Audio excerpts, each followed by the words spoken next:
SSB online tutorial. मैं हूं सतीश और आप देख रहे हैं daily current affair lecture series for your upcoming GK SSB exams. Alright, so start करने से पहले पहली इंपॉर्टेंट चीज, अगर आपने हमारा व्हाट्सएप ग्रुप ज्वाइन नहीं करा तो ज्वाइन कर लो। हमारा GK SSB WhatsApp group join करने के लिए आपको मैसेज करना है 7006332724 पर। ठीक है। दूसरी इंपॉर्टेंट चीज, आप जितने भी कैंडिडेट वीडियो देख रहे हैं प्लीज इसको स्पीड इंक्रीज करके सुना करो, क्योंकि उससे एक तो जल्दी वीडियो खत्म हो जाती है और मजा भी आता है, क्योंकि मैं पर्सनली वही करता हूं।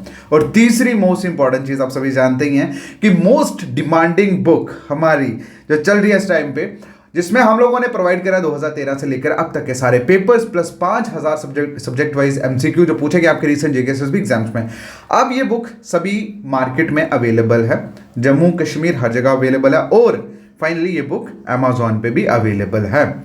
सो आप में से जो भी कैंडिडेट सीरियस है एग्जाम को क्रैक करने के लिए, उसके पास ये बुक डेफिनेटली होनी ही चाहिए, क्योंकि इस बुक में जेके एसएसबी का पूरा चिट्ठा इसमें डाला हुआ है, सो दैट कि आप उतना ही पढ़े जितना एग्जाम में आना है, इसलिए ये बुक लॉन्च करी है। ठीक है।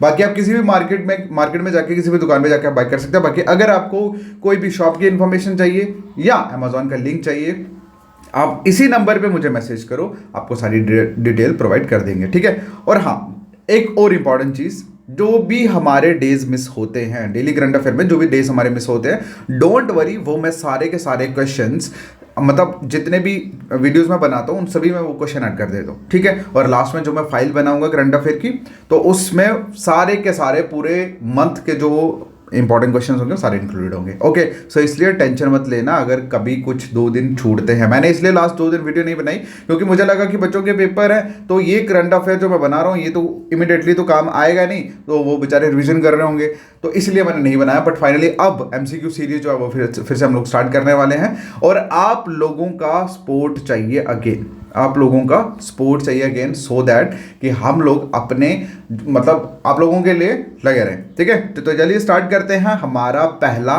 क्वेश्चन।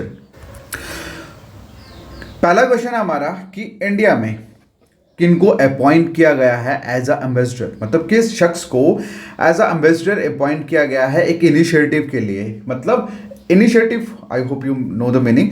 किसी भी चीज़ की शुरुआत जब करते हैं तो वी से वर्ड इनिशिएटिव। ठीक है। तो शी चेंजेस क्लाइमेट, बताइए। देखो, शी चेंजेस क्लाइमेट एक इनिशिएटिव है, एक शुरुआत है। तो क्वेश्चन में पूछा गया है कि इंडिया में इस शुरुआत की इनिशिएटिव जिसका नाम है शी चेंजेस क्लाइमेट, इसका एम्बेसडर किनको अपॉइंट किया गया है, इनका एम्बेसडर किनको अपॉइंट किया गया है, किस फेस वैल्यू को रखा गया है इस इनिशिएटिव्स के लिए। तो इसका जो आंसर है दैट इज श्रेया गोडावत। ठीक है। क्या आंसर है? श्रेया गोडावत। ओके, तो finally she has been appointed as ambassador of initiative she changes climate. Okay, अब बेसिकली ये कैंपेन है क्या? ये एक ग्लोबल कैंपेन है, ठीक है, जिसका मेन मकसद है अवेयरनेस को रेज करना। ठीक है। किसके रिगार्डिंग? जितनी जो भी वुमेन्स का जो इंपॉर्टेंट रोल होता है, जो भी वुमेन्स इंपॉर्टेंट रोल प्ले करती है, किसके ऊपर? ये क्लाइमेट एक्शन के एक्सेलरेशन के ऊपर। ठीक है। उसकी अवेयरनेस को ग्लोबली रेज करना। क्लियर है? तो बेसिकली एक एनजीओ है, नॉन प्रॉफिट, मतलब एक नॉन प्रॉफिट ऑर्गेनाइजेशन है, और जो स्पेशली लॉन्च की गई है फॉर द वुमेन्स। ठीक है। क्लियर है? चलिए नेक्स्ट क्वेश्चन की बात करते हैं। क्वेश्चन में पूछा है, और ये क्वेश्चन इंपॉर्टेंट भी है, मैं पहले बता दूं। ठीक है। क्वेश्चन में पूछा गया है कि who has been become the first women. मैंने एक चीज हमेशा याद रखना भाई, वुमेन और ऊपर से फर्स्ट, तो ये क्वेश्चन तो डेफिनेटली पूछा जाएगा। क्वेश्चन में पूछा गया who has become the first women loco pilot of Vande Mataram express train. बताइए कौन सी पहली महिला लोको पायलट बनी है वंदे मातरम एक्सप्रेस ट्रेन की। तो इसका जो आंसर है दैट इज सुरेखा यादव। क्या आंसर है? सुरेखा यादव। और एशिया की पहली विमेन पायलट बेसिकली यही थी। ठीक है। एशिया की पहली विमेन लोको पायलट भी सुरेखा यादव थी। अब फाइनली ये फर्स्ट विमेन बन चुकी है Indian semi high speed Vande Mataram express train की। क्लियर है? बस दिस इज एनफ। चलिए नेक्स्ट क्वेश्चन की अगर हम बात करें, तो नेक्स्ट क्वेश्चन में पूछा गया है कि न्यू आर्टिफिशियल इंटेलिजेंस जिसका नाम है जीटीपी-4, क्या? GPT-4, ये जो न्यू आर्टिफिशियल इंटेलिजेंस चैटबॉट है, ये किनके द्वारा लॉन्च किया गया है? तो इसका जो आंसर है दैट इज ओपन एआई। क्या आंसर है? Open AI. क्लियर है? अमेरिकन इंटेलिजेंसी रिसर्च फर्म जिसका नाम है ओपन एआई, इन्होंने देखो पहले चैट जीटीपी था ना, अब उसके वर्जन बन रहे हैं 1 2 3, तो इस तरह से फोर्थ वर्जन जो मोस्ट एडवांस वर्जन जो अभी लॉन्च हुआ है, तो ये ओपन एआई द्वारा इसको अमेरिकन बेस्ड एक फर्म है, इन्होंने लॉन्च करा है। ऑलराइट, चलिए नेक्स्ट बढ़ते हैं। नेक्स्ट क्वेश्चन की तरफ मूव ऑन करें तो क्वेश्चन में पूछा है कि कौन सी कंपनी को रिसेंटली स्टेटस मतलब मिला है, क्या status, infrastructure finance company from RBI. ठीक है, क्वेश्चन रिपीट करता हूं, क्वेश्चन पूछा है कौन सी company recently got the status of infrastructure, मतलब कौन सी कंपनी को रिसेंटली स्टेटस मिला है इंफ्रास्ट्रक्चर फाइनेंस कंपनी का आरबीआई से, तो उसका जो आंसर है दैट इज IREDA, मतलब फुल फॉर्म की अगर बात करें तो Indian renewable energy development agency को ये स्टेटस, मतलब इंफ्रास्ट्रक्चर फाइनेंस कंपनी जो है ये फाइनली इसको स्टेटस गॉट हुआ है, मिला है फ्रॉम द आरबीआई। क्लियर है? ओके, चलिए अगर हम बात करें इस IREDA की, हालांकि ये आपके एग्जाम पॉइंट ऑफ व्यू से उतना इंपॉर्टेंट नहीं है, लेकिन अगर मैं आपको बताऊं तो उसको पहले क्या बोला जाता था, इन्वेस्टमेंट एंड क्रेडिट कंपनी, मतलब ICC बोला जाता था।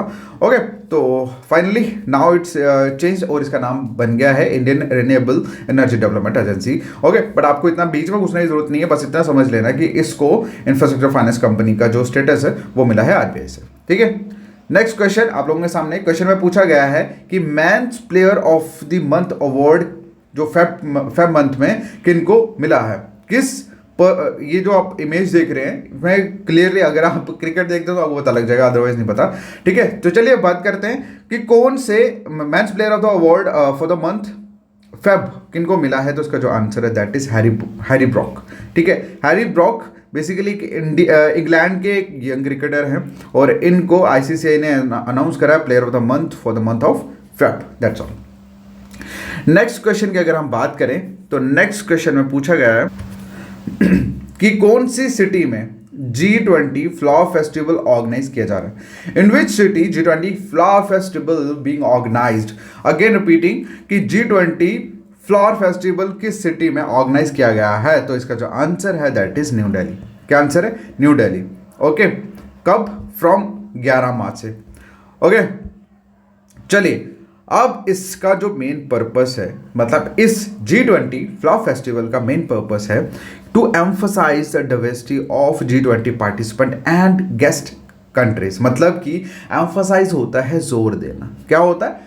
जोर देना, मतलब किसी बात पे जब हम बहुत ज़्यादा मतलब बार एक वजन देते हैं, ठीक है, हाईलाइट करते हैं, एम्फसाइज मतलब हाईलाइट करना, तो किस चीज़ को हाईलाइट किया गया है?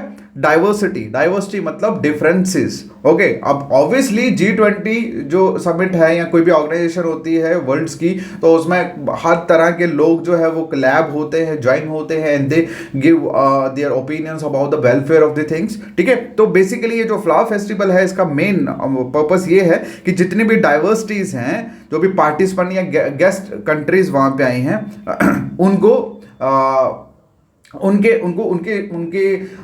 मतलब शो के लिए, या वो एक होता है ना डिफरेंट फ्लावर्स को एक एज अ गुलदस्ते की तरह सजा के रखना, सो दैट कि एक यूनिटी वाली जो फीलिंग्स है उसको उसके लिए। ठीक है, ओके, चलिए हाँ, एक और इम्पॉर्टेंट चीज़ वहीं पे कि यूनियन एनवायरमेंटल मिनिस्टर, इनका नाम क्या है, ये भी क्वेश्चन आपको मतलब हालांकि एग्जाम में पूछा तो नहीं चाहेंगे स्पेसिफिकली, लेकिन you being a citizen of India you must know who is the union minister of environment. तो आंसर क्या है इसका? भूपेंद्र यादव। ठीक है, भूपेंद्र यादव ने ही ये फेस्टिवल जो था वो ऑर्गेनाइज करा था। कहाँ पे? सेंट्रल पार्क, न्यू दिल्ली में। क्लियर है? चलो अब नेक्स्ट जो क्वेश्चन है that is Shanghai corporation organisation tourism ministries की जो मीटिंग है वो किस सिटी में हेल्ड हुई इंडिया के। ठीक है, क्वेश्चन में क्या पूछा है? Shanghai corporation organisation tourism meeting जो थी वो इंडिया की कौन सी सिटी में ऑर्गेनाइज की गई, तो इसका जो आंसर है दैट इज, क्या आंसर है? बनारस। ठीक है, बनारस में ये जो मीटिंग थी ये हेल्ड हुई। ओके, तो बाकी आपको 20 में ज़्यादा घुसने की जरूरत नहीं है, it is most important enough. ठीक है, नेक्स्ट क्वेश्चन आप लोगों के सामने क्वेश्चन में पूछा है कि इंडिया ने किसके साथ मोमेंटम ऑफ कॉर्पोरेशन जो है वो साइन करा है, किसके लिए? इन द फील्ड ऑफ रिसर्च की फील्ड में इंडिया ने किस कंट्री के साथ मोमेंटम ऑफ कॉर्पोरेशन जो है वो साइन करा है, ठीक है, in the field of research. तो इसका जो आंसर है दैट इज स्वीडन। क्या आंसर है? स्वीडन।